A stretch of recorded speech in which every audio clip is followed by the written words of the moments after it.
Olá, queridos, a paz do Senhor a todos. Vamos dar continuidade ao estudo da palavra do Senhor no livro do profeta Abacuque.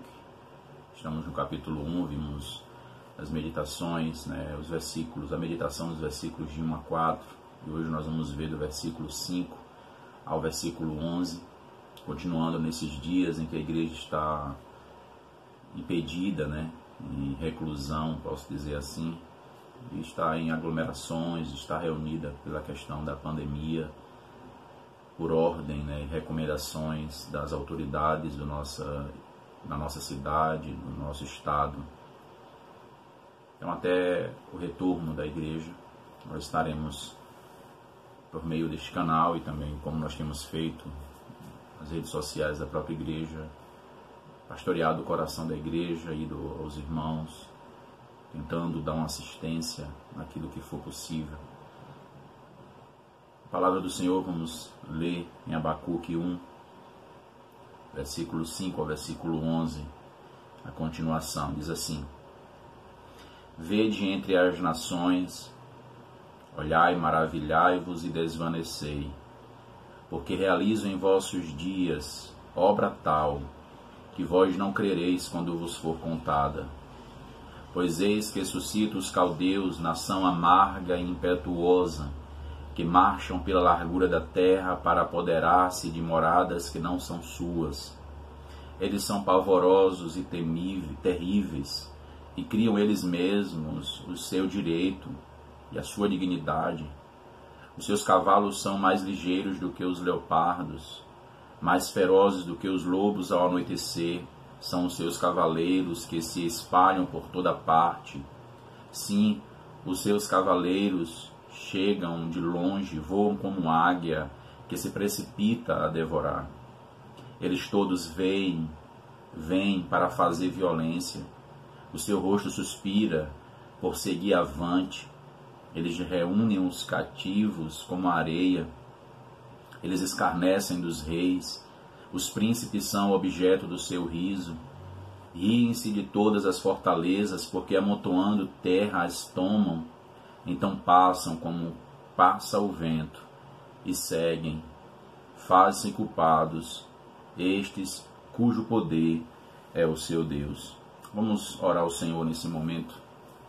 Santo Deus e bendito Pai, glórias sejam dadas ao teu nome. Nós te louvamos, ó Deus, e te exaltamos neste dia. Obrigado por esta oportunidade que temos de estarmos juntos, mesmo que distantes fisicamente, mas em um propósito, em um só, é a nossa mente e o coração, a nossa alma, ó Deus, diante da Tua Palavra, diante, ó Deus, do que o Senhor mesmo tem a nos ensinar. Louvado seja o Teu nome, Senhor, para sempre. Obrigado, ó Deus, porque o Senhor está a tratar o nosso coração, a nossa mente, a tratar com o Teu povo, ó Deus, e com os amigos, ó Pai, que têm se curvado para Te ouvir, Senhor. Fala conosco, ó Deus, mais uma vez. Edifica as nossas vidas, conforta e consola os nossos corações. Socorre-nos, ó Deus, nesses dias de angústia e aflição, para que não venhamos, ó Deus, estar desesperados. Não venhamos estar, ó Deus, a temer, ó Pai, as circunstâncias, nem a nada nessa terra, mas tão somente temer ao Senhor, mesmo diante de inimigos tão cruéis e tão ferozes, ó Deus. Fale ao nosso coração e nos aqueça, ó Pai, com a Tua presença maravilhosa, iluminando, ó Deus, a nossa mente, o nosso coração pelo Teu Espírito Santo, em nome de Jesus. Amém. Bem, queridos, depois de que o profeta apresenta o seu clamor, a sua queixa, a sua oração diante da visão que ele recebeu da parte de Deus, o fardo que ele sentiu de ter visto e enxergado aquele momento, ele registra então agora nessa continuação da sua visão, ele registra detalhes de quem são esses inimigos. E aqui o inimigo que é descrito como terrível, o inimigo descrito de uma forma assombrosa até. E aquilo tudo está trazendo um peso ao coração do profeta. As circunstâncias, né, as situações fazem isso conosco, com os servos do Senhor. Nós ficamos apreensivos, nós ficamos temerosos, sim. Somos pó, somos falhos, Deus sabe disso. Mesmo que nossa confiança esteja nele, por vezes nós trememos, por vezes nós titubeamos. Mas e aqui nesse momento, gostaria de focar com os amados na descrição do que é apresentado. E o verso 5, há uma descrição e um detalhe interessante. Quando Deus está suscitando ao povo um inimigo cruel, um inimigo terrível, mas para algo interessante. O verso 5 aqui ele nos mostra o que aconteceria com os povos. Que a revelação e a execução traria espanto, mas também temor aos corações de seu povo. E que todos aqueles que soubessem daqueles acontecimentos também iriam temer. E aí então, o verso 6 ele nos mostra que Deus mesmo é quem está fazendo aquilo. Pois eis que suscito os caldeus. Esses são os caldeus, o Império dos Caldeus ou Império Babilônico. Era para o israelita um símbolo de violência e destruição. Então Deus está trazendo uma nação violenta. Deus está trazendo uma nação que traz pavor contra o seu povo. Deus vai trazer contra a sua igreja naquele momento, contra Israel, aquela situação. E eles precisariam entender que deveriam arrepender-se dos seus pecados, voltarem-se para o Senhor. E aquilo tudo está acontecendo por disciplina da parte de Deus. Quem são esses que virão? Quem são esses inimigos? E o verso 7 descreve: eles são pavorosos e terríveis, e criam eles mesmos o seu direito e a sua dignidade. Um inimigo cruel, um inimigo que é dono do seu próprio nariz, pelo menos achava-se.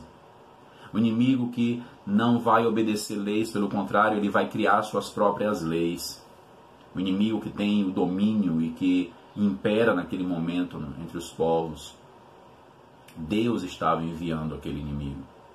Deus estava conduzindo aqueles inimigos e direcionando-os, não por acaso, mas com um fim específico, até o seu povo. Quantas vezes essa mesma realidade aconteceu e o povo, depois de ser tratado, volta para o mesmo lugar, e quantas advertências, como o cão que volta ao próprio vômito, a porca lavada volta a revirar-se na própria lama. Todas as vezes Israel voltava para o pecado. Normalmente eles retornavam para o erro, retornavam à vida de desobediência.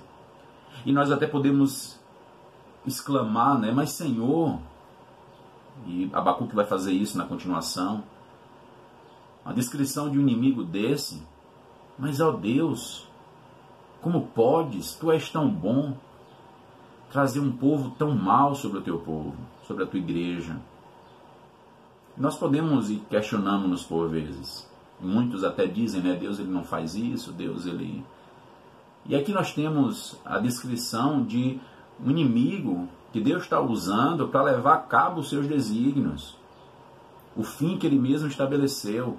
Por isso nós devemos temer, nos espantar, mas sobretudo devemos nos render em arrependimento ao Senhor pelos seus feitos. Deus faz o que Ele quer. Deus faz conforme Ele apraz. Basta que Ele queira. E Ele então vai se manifestar. Ele vai então trazer o seu ensinamento. E Deus tem se revelado, meus queridos. Deus tem se revelado. Deus tem falado com o seu povo, Deus tem falado em nossos dias, não como Ele falava antigamente, mas Ele nos fala pela palavra, pelas escrituras sagradas, porque Ele cessou os antigos modos de falar, mas Ele fala pela palavra, Ele fala pelo Filho. E na Bíblia nós encontramos os registros claros das ações pecaminosas de Israel e das consequências das maldições pactuais. Nós temos lá em Deuteronômio, nos livros da lei, no Pentateuco, nós temos a descrição das maldições e bênçãos pactuais. O povo faz pouco caso. O povo despreza o rei, o povo despreza o Senhor, o povo menospreza a sua palavra, ora como se ele pudesse medir forças com Deus. Nós temos encontrado, por vezes, realidades semelhantes. ainda que não tenhamos percebido nesses dias de confinamento diretamente o nosso pecado, façamos como o salmista, né? Façamos como o salmista: Senhor, até o que eu tenho feito, Senhor, que não tenho percebido, perdoe, Senhor. Guia-me, ó Deus, pelos caminhos da justiça. Sonda-me, ó Deus, o coração. Sonda os meus passos, Senhor. Vê se há em mim algum caminho mau. Guia-me pelo caminho eterno. Então, ainda que a gente não tenha conseguido enxergar, queridos, até agora, o que é que o Senhor está fazendo conosco, com a sua igreja, por mais que a gente já perceba alguns detalhes, que o Senhor continue levando a cabo os seus desígnios, nos levando a aprender, nos levando a crescer, que seja um momento de crescimento. E mesmo que não reconheçamos pecado em nossas práticas, nos prostremos diante dele, nos curvemos em adoração, reconhecendo a sua soberania, reconhecendo o que Deus é, quem Ele é, o que Ele faz o que Ele quer do que é dele, e tudo é dele. O Salmo 50 expressa isso de forma magnífica: tudo é meu, tudo pertence a Deus. Não tem nada do homem, não tem nada que o inimigo possua. Até mesmo quando Satanás leva a Cristo, em Mateus 4, a tentação, e ele oferece reinos, é um usurpador mentiroso, ele não tem reino nenhum. Ele está fazendo o que ele faz sempre: mentir, como ele fez desde o Éden, enganando enganando a Eva, conduzindo e seduzindo Adão, fazendo nossos pais caírem, fazendo Adão cair, levando ao seu próprio coração a ambição do seu próprio coração. Ora, Deus, ele faz o que ele quiser e ele continua sendo justo. Deus está levantando os caldeus, Deus está levantando uma nação amarga, uma nação impetuosa, e ele continua sendo justíssimo. Deus está trazendo um sentimento de pavor e medo à nação brasileira, ao mundo, e ele continua sendo justíssimo. Ele não é mau por fazer nada disso, ele é justo. E claro, tratando com a justiça divina, né? Se ele nos desse o que a gente merece, de fato já teria sido dizimados, os homens já teriam sido dizimados. Ele não nos dá o que nós merecemos, porque ele é misericordioso. E misericórdia é isso, é não nos dar o que nós merecemos. É usar de benevolência e graça quando nos dá o que não merecemos. E nos livra. E nos fará, eu creio, passar por essa nuvem de densas trevas trazidas por esse vírus ou por tudo que esteja por trás dele. E nós sairemos desse momento. E nós voltaremos à normalidade. Para muitos será apenas uma nuvem que passou. Mas para a igreja do Senhor, para a minha vida, para a sua vida, meu querido, não deve ser somente uma nuvem que passou. Nós precisamos entender e perceber o que tem acontecido com o ódio do mundo contra Deus. Os homens têm roubado a glória do Senhor. Os homens se acham donos da razão. E Deus está tratando com os deuses dos homens. E aqui eu pergunto a você: qual é o seu Deus? É o seu lazer? Então você está impedido de se divertir. Você está impedido de ter o seu lazer como você tanto gostaria de ter.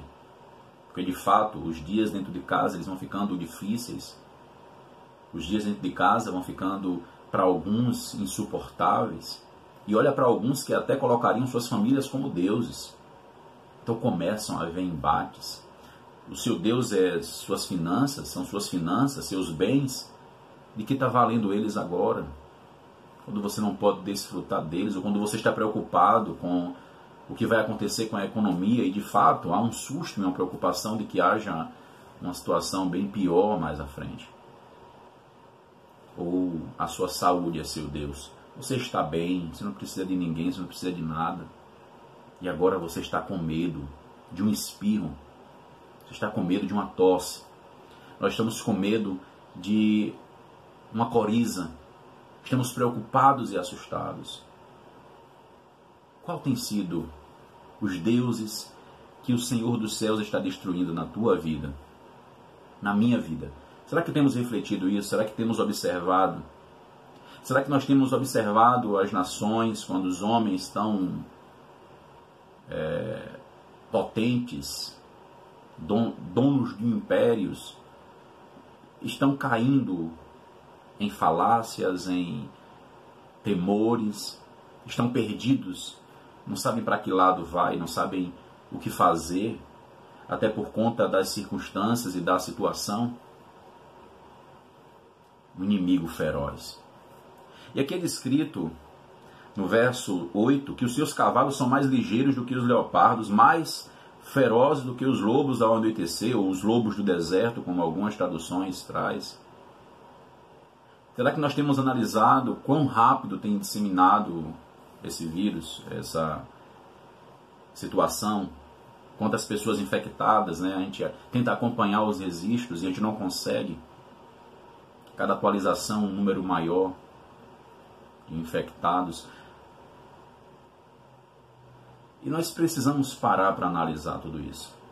Nós ouvimos vários comentários, vários argumentos. Eu não queria focar nossa meditação nesse inimigo que está nos colocando dentro de casa em específico. Eu queria que nós focássemos em outro inimigo. Nós temos ouvido e visto detalhes de teologias translocadas e abruptas e tão estranhas, que mostram esse vírus até na Bíblia. Ora, claro, as maldições, as consequências da quebra da lei vão vir, sempre vão vir. Mas eu queria que nós focássemos em um inimigo que tem crescido de forma assustadora. Um inimigo que tem feito com que nós venhamos padecer mais do que imaginamos. Que é a morte da razão, a morte da fé. Temos vivido em uma geração incrédula. Temos vivido em uma geração que comercializa a fé. Temos brincado de Deus, a todo instante portas se abrem com o nome de Deus. Ouvimos as pessoas sonharem e nos contarem como Deus falando, então a gente muda as nossas ações, a gente muda os nossos afazeres, porque ouvimos alguém falar alguma coisa e dizendo em nome de Deus, e não pesquisamos, não vamos às Escrituras, como diz o profeta, como diz o apóstolo, ela dizendo, julgai as profecias. Temos sido arrastados por uma mentalidade fraca, uma fé fraca e enfraquecida cada vez mais, quando as palavras de Cristo elas fazem soar nos nossos ouvidos. Será que porventura o Filho do Homem, quando vier, achará fé na terra? Nós temos vivido dias em que os homens eles começam a determinar, mandam Deus se calar, dizem a Deus o que fazer, estão desrespeitando e desonrando ao Senhor. Um pecado que a própria igreja tem cometido. Estão quebrando os mandamentos do Senhor. E o inimigo feroz tem matado e assolado. Um inimigo chamado pecado. Um inimigo que está a dominar o nosso coração, nossa mente, nossas ações. Um inimigo que domina e conduz o mundo. No mundo jaz maligno, as filosofias, os pensamentos, os propósitos, os desígnios dos homens, Satanás, os demônios. Será que nós temos analisado e percebido como por vezes temos servido a esses inimigos? Será que temos usado esses momentos para nos voltar às Escrituras? Ou temos usado esses momentos para continuar na cegueira, continuar sendo enganados por uma fé que não poderíamos chamar de outra forma senão uma fé hipócrita, uma fé que não é genuína, uma fé que faz o homem temer os vírus, temer a falta de pão, temer ficar dentro de casa, temer sair para fora de casa, mas não teme desagradar a Deus. Não teme desonrar a Deus. Então é possível que a gente passe por este momento somente de forma momentânea e superficial, sem perceber, sem sermos levados a chorar os nossos pecados. E aqui é interessante quando Deus está usando um instrumento e poderíamos dizer, mas Senhor, por que os caldeus? Senhor, por que o vírus? Senhor, por que a fome? Senhor, por que a dengue? Senhor, por que a chikungunya? Por que tantos males? Por que a corrupção, Senhor? Por que a maldade? Poderíamos indagar, poderíamos chegar como profeta e dizer, mas Senhor, são tão cruéis. Mas o versículo 5, como diz o grande pastor Palmer Robson, Deus não é nenhum alarmista, mas traz aqui expressões de espanto para o povo. Olha o verso 5. Vede, olhai, maravilhai-vos, desvanecei, ou seja, temam, tenham o coração desfalecido, fiquem atônitos com o que eu vou fazer. Então Deus ele chama-nos para olhar para Ele, para olhar para as suas ações. E é interessante que Ele vai fazer com que Ele levante um povo, que é descrito no final do verso 11, cujo poder é o seu próprio Deus. Mais um Deus a ser destruído. Deus viria a destruir a nação babilônica. Deus iria tratar com Israel, Deus não destruiria Israel, porque a disciplina ela pode parecer com um fim ruim em primeira mão, mas o fim dela é proveitoso. Deus iria disciplinar Israel, Deus disciplina a sua igreja, mas Deus destruiria aquele inimigo. Esse vírus vai ser encontrado no seu devido lugar. Ele vai ser controlado em suas circunstâncias. Mas e o pecado? E a nossa falta de temor a Deus? E a nossa falta de respeito e amor ao próximo? Esses dias têm servido para nossa avaliação mesmo? Tem servido para nós nos importarmos uns com os outros mesmo? Ou somente será um momento vago e passageiro? Para que outros vírus venham? Para que outras pestes surjam? Para que outras mortes aconteçam? Esperemos que não, irmãos. Esperemos que não. Isso porque Deus ele vai continuar a trabalhar e tratar com o nosso coração. Ele vai continuar a destruir a zombaria. Ele vai continuar a tirar a falta de temor. Ele vai continuar a purificar a sua igreja, por vezes com um fogo que crepita nos espinhos, nos galhos secos e queima e vai fazer arder e vai fazer, por vezes, nós sentirmos aquele ardor para que queime as arestas, para que purifique, para que santifique. Como disse o grande teólogo, Deus não levará para o céu ninguém que Ele não tenha santificado nessa terra. Então eu creio sim, que muito além do que o vírus, que nós não estamos aqui menosprezando a ele. Ou, como dizem, um controle político, um sistema orquestrado, não cabe a mim. Mas sei que além de tudo isso está a mão do Deus que nós cremos, que nós servimos, o Pai do nosso Senhor Jesus Cristo, o Senhor Javé. E Ele vai continuar fazendo as nações se curvarem, até o dia quando derramará um juízo eterno, até o dia quando derramará o juízo final, e então virá a eternidade, ou com Deus para sempre, ou recebendo o juízo de Deus para sempre, sem alívio, sem um teto para nos proteger, sem uma família para nos abrigar. Você refletiu sobre isso já? Você já parou para analisar isso? Quão terrível será esse dia? Portanto, avalie esses dias, não com o desejo somente de voltar à normalidade da nossa vida, mas avaliando que um inimigo maior tem destruído a nossa vida, tem acabado com a nossa esperança. Um inimigo muito maior do que o coronavírus, que é o nosso próprio pecado, nosso coração, este mundo em trevas e Satanás que usa o pecado para ofendermos a Deus. Nós que cedemos ao nosso coração para nossas satisfações, ofendendo a Deus. E depois questionamos com Deus: ah, Senhor, mas por que, Senhor? Ah, Senhor, Ele faz o que Ele quer conforme lhe apraz. E se nós não aprendermos hoje, o Senhor continuará a nos ensinar. O Salmo 139, um salmo belíssimo, quando o salmista Davi nos mostra uma verdade magnífica. Eu queria que nós lêssemos esse salmo, Salmo 139,